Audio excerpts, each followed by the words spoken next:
what I wanted to make with this one, which was more of a like general love song, zoomed out perspective on love, instead of like, obviously it has one personal meaning to me, but like I think in the lyrics I kind of wanted to sort of like tackle that as a challenge. And I think I hadn't written until then like that type of straight down the line love song. And I think like to reflect on that, the reason is because I didn't feel like I was like equipped enough as a songwriter to be able to do that type of thing up until when I wrote that song. I really don't like personally finding out what an artist has written their lyrics about, because it takes away the magic for me, because I think, well, that's not what that's about to me. Because sometimes I think, a more general lyric is better because it means more people can connect to it and it's more open. And sometimes I think, no, more specific lyric is better because it's like pointing out a small detail or something. And really, like, I think it's quite good to have both.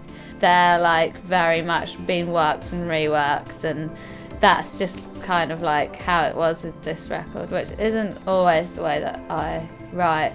I don't know, my lyrics were more abstract in the past, and I think I wanted to like hone in on being able to do more literal songwriting, which actually I find like personally harder. Like I find it easier to sort of like make some cool images.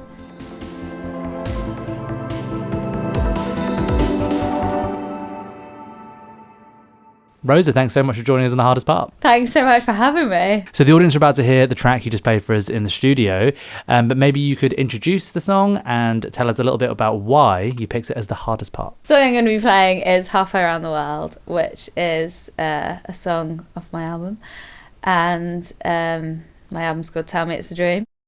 Picked it, well, lots of reasons really. I guess the lyrics were the bit that I found the hardest part, and they took like a really long time to get right, and I wrote the rest of the song, and then I tried to write the lyrics, and then I sort of, well, they were like all right, but with lyrics I know when I've hit on the ones that I actually feel are like exactly right for the song. And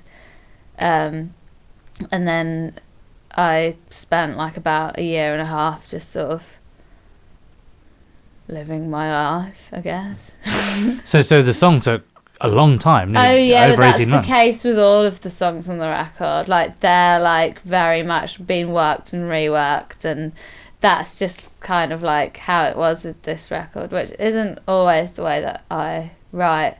But I think like for this song and some of the others as well, like it's almost like meant that I could take like quite an accumulation of all these experiences and like put it into what I wanted to make with this one, which was more of a like general love song, zoomed out perspective on love, instead of like, obviously it has one personal meaning to me, but like I think in the lyrics I kind of wanted to sort of like tackle that as a challenge. And I think I hadn't written until then like that type of straight down the line love song. And I think like to reflect on that, the reason is because I didn't feel like I was like equipped enough as a songwriter to be able to do that type of thing up until when I wrote that song.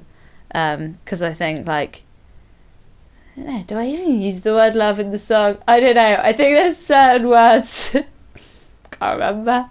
I think there's certain words that like as a songwriter, like you have to be like at a certain level to be able to do them justice, basically, or like certain like ideas. And that's kind of what I wanted to try and do with this song. Why didn't you think you were equipped? Well, that's not coming from a like self-deprecating way. It's more just like, I don't know, my lyrics were more abstract in the past, and I think I wanted to like hone in on being able to do more literal songwriting, which actually I find like personally harder. Like I find it easier to sort of like make some cool images. And I guess it's like in the style of this song as well, with it being more of a like classic like structurally, and I also wanted to write a song that would sound good on just one instrument, because usually when I'm writing, the production sort of comes along with the lyrics at the same time, and it's like both of the production is informing the lyrics, and it's all like a big mesh of one thing.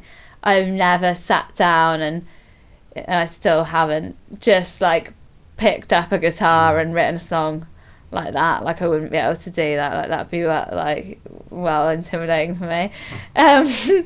But I wanted, like, with this song and quite a lot of the others on the record, to be able to have a song that would translate to that and be like good enough at the core to be able to just be played, like, I guess in the way that it has been in this session, which is good. And that's not to say that that's like what makes a good song. It's just that was kind of the challenge that I wanted to set myself. I think, of like doing something different or more like songwritery. Okay, so what is the song about? It's about like specific personal things to me, but in general, like, I want people to just put their own meaning on it, and I'd say it's like a love song on a zoomed out perspective of love, and like the halfway around the world thing is also, it's not just a love song as well, but like, the halfway around the world thing is about like dreaming halfway around the world, as in like, I don't know, being in your imagination and like daydreaming and like feeling like you're halfway around the world, but it's also about like how far that like those feelings of love can take you, like halfway around the world. And I don't know, I guess I like the idea that it's like all kind of existing out there, and I sort of, it's also about a journey, and like picturing that as being like, I guess a sort of light, like I picture the song as being like a light, like going through a journey, which is kind of also what it was about. It's kind of like, it's about so many things. So you mentioned your songwriting process is often quite elongated. You don't just pick up a guitar, sing the song immediately and it's there. And I have a lot of these conversations with people where it's actually the opposite, and it's actually a really struggle, and there's a whole process behind keeping something relevant for such a long time for them. Oh yeah. And I always find it really interesting, like, how you approach that process, because 18 months, 2 years, however long, you're going to change a lot. The world changes around you, environments change around you, relationships come and go, all these different things, and you can be a very different person fundamentally even after that amount of time. So how do you keep that songwriting process alive and relevant to you over such a long period of time? I mean, it's not always that way. Like, more recently I've sat down and written a song much quicker, but I guess like maybe there's something special to me about the fact that with this record it was like over a big expanse of time, and I was able to put those experiences into it and feel like the lyrics that still feel relevant over a period of time are probably the good ones, the ones that still stick, and can relate to like something new in your life that still happened. Over my head, I saw the clouds carrying memories across the town. You're right here, you shore within the sky, when I felt like a sunset for a frightening world. You look at me in a place where all the songs must live. To me a spark from all the Christmases. I can't believe the things we saw today. Halfway round the world here, and don't you know how you flew me? What if that could dance right through me? I'll let you know where you are, and it's as great as that. Long can it last? You mentioned that when you were writing the lyrics, you know immediately when they are the right ones. Talk us through that, because I mean, I'm not a lyricist, thank God. I'm always really interested in is like, how do you know when it's doing the concept justice, the subject matter justice? Yeah, I guess it's something that feels right and it clicks. And like, I've spent a lot of time like over these last few years, or however long I've been writing songs, these few decades, thinking like what makes a good lyric. And like, I don't think there's necessarily like a criteria for that. And a lot of the time it's just what resonates with like a certain feeling of the moment, and it's also about like how you're able to translate and sing that. And if you connect to it, then you're going to sing it in a way where people are going to connect to it. And like, yeah, I've definitely had very different like, oh, this is what makes a good lyric, has to be like clever wordplay or something. It doesn't, like sometimes that makes a worse lyric. Like, it's all about the positioning of it. But I think my best lyrics are ones that I've naturally sung out as I'm writing the melodies. Like, yeah, and the Halfway Around the World is an example. Like, when I was writing that and I came up with the melody Halfway Around the World, I just sung it out in those lyrics, and then that informed the whole rest of the song. And like, that's always going to be like the thing that sounds most natural sung to that melody. And then my brain's come up with that itself, of thinking like, this is what the song's about, and then I can like sit down more and fill in the gaps of like making the plot and the storyline. But then I've also realised that to me my songs have got like a very succinct storyline and plot, and like to everyone else you couldn't follow that. Like, and again, it's like, yeah, it's interesting thinking about what makes it good, because I'm like, well, that doesn't fit with the plot. No one else has got the plot. It's fine. People just like pick out lyrics that they resonate with, I think, when they're listening to a song. Yeah. Well, when you listen to other music, what do you define as like a lyric that really hits with you? Yeah, exactly. Like, that's the thing that I spend a lot of time thinking about, because I really tune into other people's lyrics. Like, it's one of the things that I listen to most, and that it can be anything. Like, that's the thing. Like, it's just the way that it hits. And like, yeah, because sometimes I think, oh, more general lyric is better because it means more people can connect to it and it's more open. And sometimes I think, no, more specific lyric is better because it's like pointing out a small detail or something. And really, like, I think it's quite good to have both. But for the chorus, like, I guess hopefully in a song like Halfway Around the World, people will be able to find something about that phrase to connect to.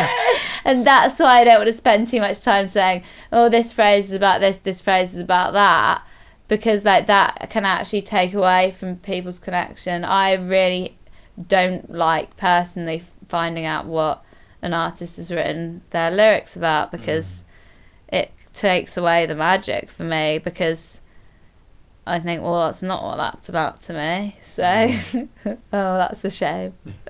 You said that you don't normally sort of write from a literal point of view, and this record was like like one of the first times you've explored writing in that kind of way. If that was me, that would terrify me. Because I think I always, whenever I listen to an artist where the lyrics do seem more literal, I think, fucking hell, that's brave. Like, I would want to like clad it with all this sort of like nuance and stuff like that. So yeah, what was that process like? Was it hard putting yourself out there so literally? I think because of the fact that when I'm writing songs, there is no part of my brain these days that's thinking anyone else is going to hear them, really, or like, I don't know, other than like people that are close to me. Like, I'm able to think about those people because they're people that exist in my immediate world.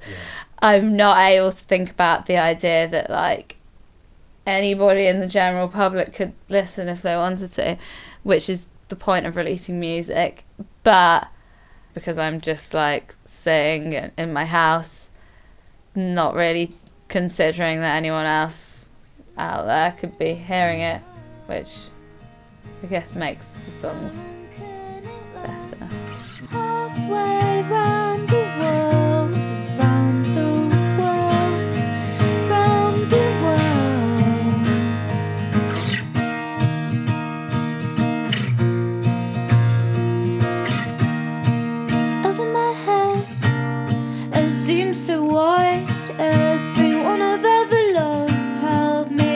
same time. When it's in your voice, I'll believe in it. And we're almost there, and we almost kissed. So lost in this place, throw the lights don't rest. Caught up in some excruciating happiness. You look at me from halfway down the bar, halfway round the world here. And do you know how you flew me? What if that could dance right through me? I'll let you know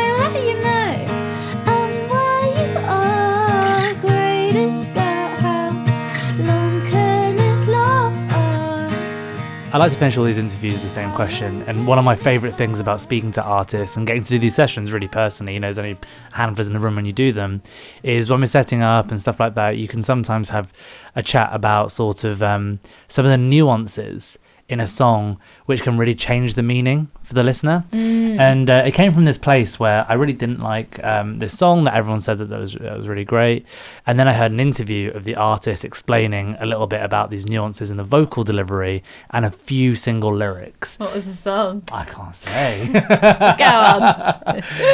I'll tell you after. Okay. And afterwards, when I listened to it, I was like, oh, this might be one of my favourite of their songs. It changed so much, just these small nuances. Yeah. So the audience are about to hear the session you just did for us.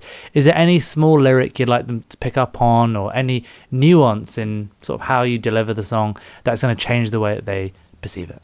So yesterday when I was preparing for this session, I thought I'd better practice singing.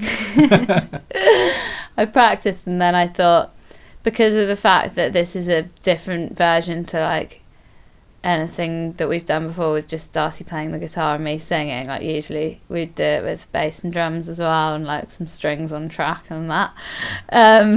So yeah, it got to the end, and usually I also play electric guitar, and I was gonna do like my guitar solo, but then I thought, scrap the electric guitar, let's just focus on the vocal. And then there was a bit of space towards the end of the song where I should have been playing guitar, so I thought, I'm just gonna write another bit. So this was yesterday, and I thought, like, yeah, that it was quite nice, because to me it was like a reflection of the song still lasting, and like how I was feeling about it now. So like when I'm saying in the song, how long can it last, basically, I like the idea that whatever like this feeling is still out there somewhere halfway around the world. And yeah, that's quite nice, because like a song is a really good way of having something that's gonna be eternal and last forever. So like, yeah, what I'm singing about at the end is like it being still there. Rosa, thanks so much for joining us on The Hardest Part. Thank you so much for having me.